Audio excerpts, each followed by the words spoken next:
द्वारा छुट्टियां घोषित। अब वो जो सीधा है वो सोमवार पर अब ग्राम पंचायतों के चुनाव होना है पंचों के लिए, सरपंच के लिए। और आज से नामांकन का सिलसिला शुरू हो गया है। इस कड़ी में आप देख सकते हैं कि कैसे जो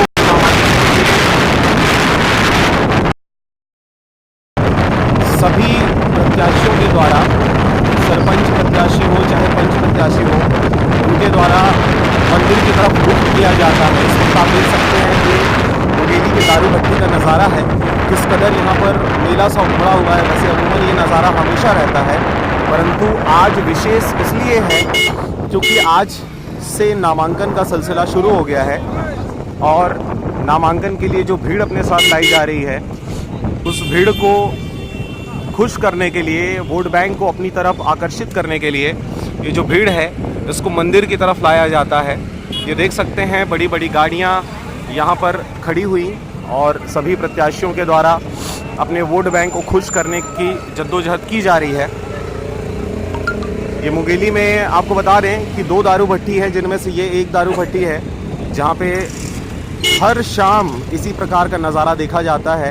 ये जो सड़क है मुंगेली से लोरमी को जोड़ने के लिए, ये सड़क है बाईपास सड़क है, लालपुर होते हुए ये लोरमी निकलती है।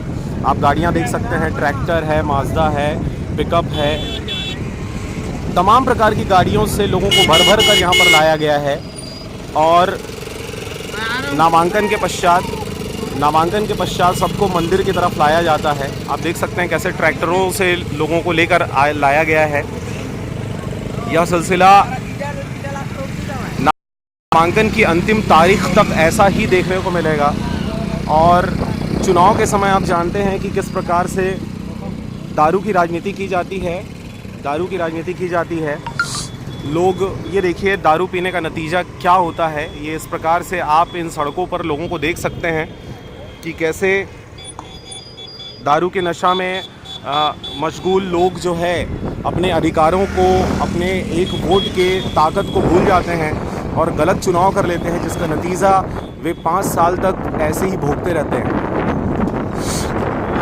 अभी से जो प्रत्याशीगण हैं, सरपंच हो, पंच प्रत्याशी हो, वे सभी दारू भट्टियों में अलग अलग तरीके से वे जुगाड़ करके डंप कर रहे हैं दारू, ताकि चुनाव के पड़ते तक और चुनाव के बाद सेलिब्रेशन तक वे सबको। फ़िलहाल सर्द मौसम है, शीतलहर अभी भी जारी है। 2 दिनों तक लगातार 24 घंटे बारिश होती रही है। छुटपुट बारिश पूरे छत्तीसगढ़ में महसूस की गई है। और शीतलहर की अगर बात करें तो पूरे छत्तीसगढ़ में ऐसा ही देखा जा रहा है। नए साल से पहले 31 दिसंबर से जो शीतलहर शुरू हुआ है वो अब तक जारी है। यही वजह है कि राज्य प्रशासन, जिला प्रशासन के द्वारा छुट्टियां आगे बढ़ा दी गई हैं। आप देख सकते हैं कैसे ढाबों में, खेतों में और छोटे मोटे जो पान ठेले हैं वहाँ पर कैसे लोग दारू पीते हुए। और ये चुनावी सरगर्मियां हैं।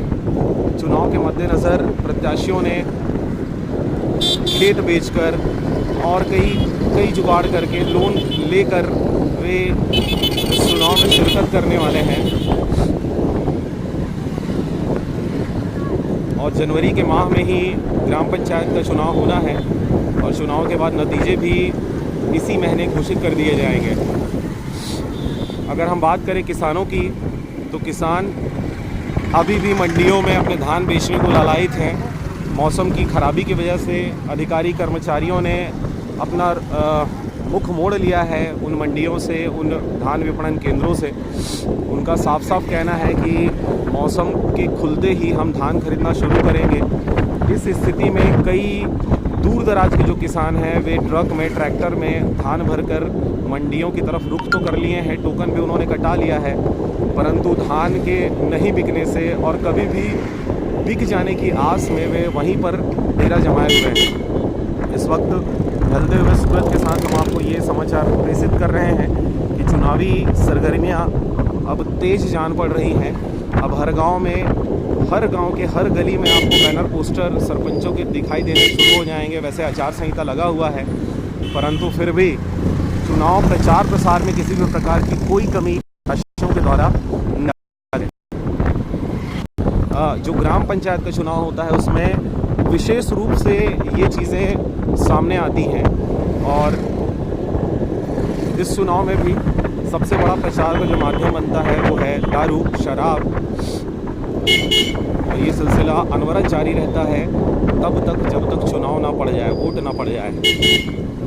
और भोले भाले आम जनमानस जो किसान हैं वे अपनी मेहनत से फसल उगाते हैं और अपने एक वोट की वजह से या एक वोट की जो लागत है उसको कुछ दारू की वजह से वे बेच खाते हैं और गलत चुनाव करके गलत सरपंच और पंच प्रत्याशी पकड़कर वे अपने गांव के विकास से कोसों दूर हो जाते हैं। ऐसे ही खबरों के लिए बने हैं। आप देख रहे थे आरजे रमझाझर